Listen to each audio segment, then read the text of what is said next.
नमस्कार दोस्तों, welcome to Arjun official. दोस्तों, सुप्रीम कोर्ट द्वारा अनुसूचित जाति और अनुसूचित जनजाति में क्रीमी लेयर पर दिए गए फैसलों को लेकर कई संगठनों ने भारत बंद का आह्वान किया। इसी के साथ ही बीएसपी, एसपी और आरजेडी जैसी पार्टियों ने भी भारत बंद का समर्थन किया है। दोस्तों, दलित और आदिवासी संगठनों ने हाशिए पर पड़े समुदाय के लिए मजबूत प्रतिनिधित्व और सुरक्षा की मांग को लेकर ये भारत बंद का आह्वान किया है। दलित और आदिवासियों के संगठनों के राष्ट्रीय परिसंघ ने अनुसूचित जनजाति और पिछड़ा वर्ग ओबीसी के लिए न्याय और समानता सहित लिस्ट जारी की है। अब दोस्तों, हाल ही में सुप्रीम कोर्ट ने एक फैसले में अनुसूचित जाति और अनुसूचित जनजाति के लोगों को अलग अलग श्रेणी में बनाने पर राज्य सरकारों को मंजूरी दी थी, जिससे समाज में जरूरतमंद लोगों को ही आरक्षण का फायदा मिल पाए। लेकिन ऐसे में कोर्ट के इस फैसले के बाद कुछ संगठनों के राष्ट्रीय परिसंघ में भारत बंद का आह्वान किया। बसपा, कांग्रेस समेत नेताओं ने भी इसका समर्थन किया है। राष्ट्रीय परिसंघ कोर्ट के इस फैसले को वापस लेने की मांग लगातार कर रहा है। मीडिया रिपोर्ट के अनुसार भारत बंद को देखते हुए जयपुर, दौसा, भरतपुर, गंगापुर स्थित डीग समेत राजस्थान के 5 जिलों में छुट्टी घोषित कर दी गई है। तो वहीं गुड़गांव, झुंझुनू और सवाई माधोपुर जिले में भी स्कूलों की छुट्टियां घोषित की गई हैं। इस भारत बंद के जरिए कई सवाल उठाए जा रहे हैं, जैसे कि आखिर कौन कौन से संगठन हैं जो सुप्रीम कोर्ट के फैसले का विरोध कर रहे हैं। भारत बंद को दलित और आदिवासी संगठन का साथ देश के कई राज्यों के पॉलिटिकल पार्टियों भी समर्थन दे रही हैं। इसमें मुख्य रूप से मायावती जी की बीएसपी, चंद्रशेखर की आजाद समाज पार्टी, भीम आर्मी, बिहार में आरजेडी, चिराग पासवान की लोजपा, अखिलेश यादव की सपा और कांग्रेस के साथ ने भी पूर्ण समर्थन किया है। इस बंद का मेन मुद्दा है कोटे के अंदर कोटे देने वाली सुप्रीम कोर्ट के फैसले का विरोध और सरकार पर इस बात का दबाव दिया जाए कि इस फैसले को वापस करवाया जाए। साथ ही सुप्रीम कोर्ट अपने फैसले पर पुनर्विचार करे और मांग ये भी है कि सरकारी नौकरियों के में पदस्थ एससी, एसटी और ओबीसी के जातिगत आंकड़ों को जारी किया जाए। साथ ही भारतीय न्यायिक सेवा में न्यायिक अधिकारी और जजों को नियुक्त किया जाए। इस बारे में भारत बंद को लीड कर रही संस्था NACDOR के मुताबिक सरकारी नौकरियों में SC, ST, OBC कर्मचारियों का सटीक लीडरशिप तय किया जाए। NACDOR ने साफ साफ कहा है कि केंद्र राज्य सरकारों की डिपार्टमेंट्स के साथ पब्लिक सेक्टर में रिक्तियों को भरा जाए। साथ ही निजी कंपनियों को अपनी फर्म्स में सकारात्मक कार्रवाई की नीतियां भी लागू की जाए और रिजर्वेशन के मामले में संसद में एक नए अधिनियम को पारित किया जाए। भारत आरक्षण को संविधान की 9वीं अनुसूची में शामिल कर उसको संरक्षित किया जाए। सुप्रीम कोर्ट का फैसला देश तक विवाद का रूप ले चुका है। अब सवाल ये है कि क्या यह आरक्षण के मौलिक अधिकार पर प्रश्न चिन्ह तो नहीं लग जाएगा, ऐसा दलित और आदिवासी संगठनों का मानना है।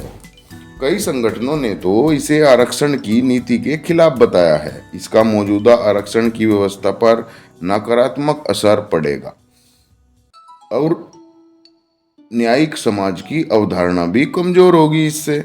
अब देखना है दोस्तों कि जैसे यूपी में बीएसपी ने इस आंदोलन से हुंकार भरी है।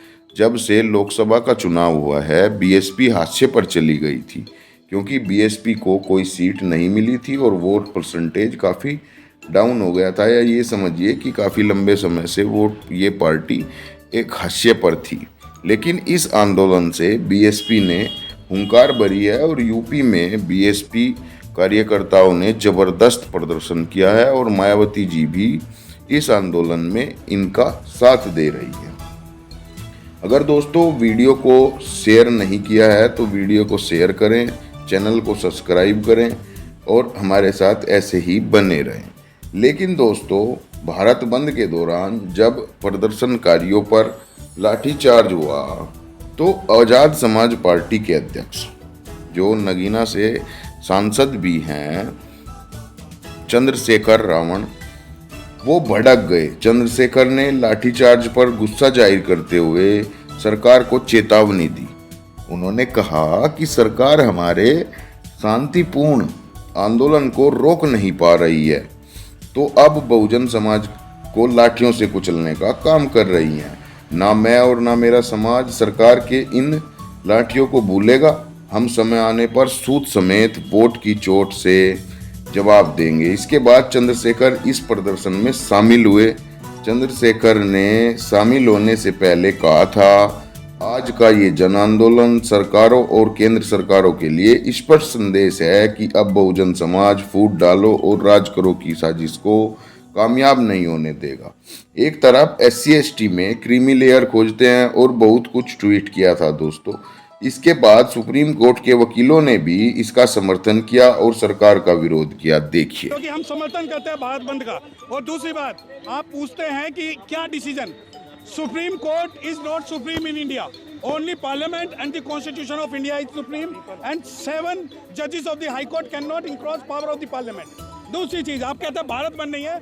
अगर आज हम यहाँ खड़े हैं तो अपनी सपोर्ट देने के लिए खड़े हुए हैं कि हम भी इस बंद के अंदर हैं और हम इसमें शामिल हैं। आप पूछते हैं कि सुप्रीम कोर्ट, क्या सुप्रीम कोर्ट, मैं आपको एक जजमेंट का एक पार्ट बताता हूँ। पंकज मित्तल साहब ने अपनी जजमेंट के पेज नंबर 40 पे ये कहा है कि वर्ना सिस्टम बहुत अच्छा सिस्टम है, जिसे मैं क्रिटिसाइज करता हूँ, क्योंकि जो जजेस हैं उनकी हमें पर्सनल ओपिनियन नहीं चाहिए, हमें उनकी कॉन्स्टिट्यूशनल ओपिनियन चाहिए। We are here to take the constitutional opinion of any जज। वी डोंट थिंक, अगर कोई जज ये बोलता है कि मोरनी जो है मोर के आंसुओं से गर्भवती होती है, तो वो इनकम्पिटेंट है। जब solicitor general of India supreme court के अंदर ये बोलते हैं कि सरकार चाहती है सब क्लासिफिकेशन हो, तो सब क्लासिफिकेशन अगर डिसाइड होगा तो पार्लियामेंट के द्वारा डिसाइड होगा, ना कि जजेस के द्वारा डिसाइड होगा। कॉन्स्टिट्यूट असेंबली की हमें इंटेंशन और डिबेट्स पढ़नी पड़ेंगी। और जो ये जजमेंट है सुप्रीम कोर्ट का, सुप्रीम कोर्ट को ये जजमेंट वापस लेना होगा, क्योंकि ये अनकॉन्स्टिट्यूशनल एक जजमेंट है जो कि जबरदस्ती शेड्यूल कास्ट लिस्ट को डिस्ट्रॉय कर रहा है। और जो शेड्यूल कास्ट लिस्ट है उसमें प्रेसिडेंट भी अमेंड नहीं कर सकते, तो ये पावर स्टेट को देकर सुप्रीम कोर्ट ने एक गलती की।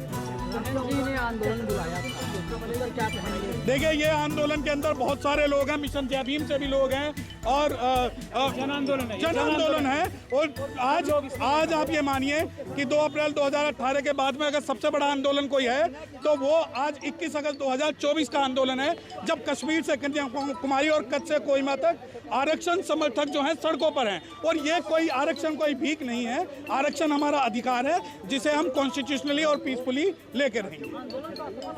क्यों असफल हो गया? क्या आप ये सोचते हो कि आंदोलन का मतलब आगजनी होता है? आप ये सोचते हो कि आंदोलन का मतलब हिंसा होता है? आज यहाँ सैकड़ों सुप्रीम कोर्ट के जो एडवोकेट हैं वो खड़े हुए हैं, आप इसको असफल कैसे डिक्लेयर कर सकते हैं? आप ये सोचते हैं कि 2 अप्रैल 2018 में जैसे 13 शेड्यूल कास्ट के युवा शहीद हुए, हम लोग भी गोलियां खाएं?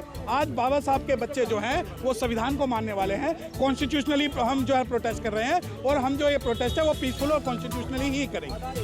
अब आगे आप लोगों की क्या स्ट्रैटेजी रहेगी? क्या सीधी स्ट्रैटेजी है। सबसे पहले तो जितना बैकलॉग है उसको दिया जाए।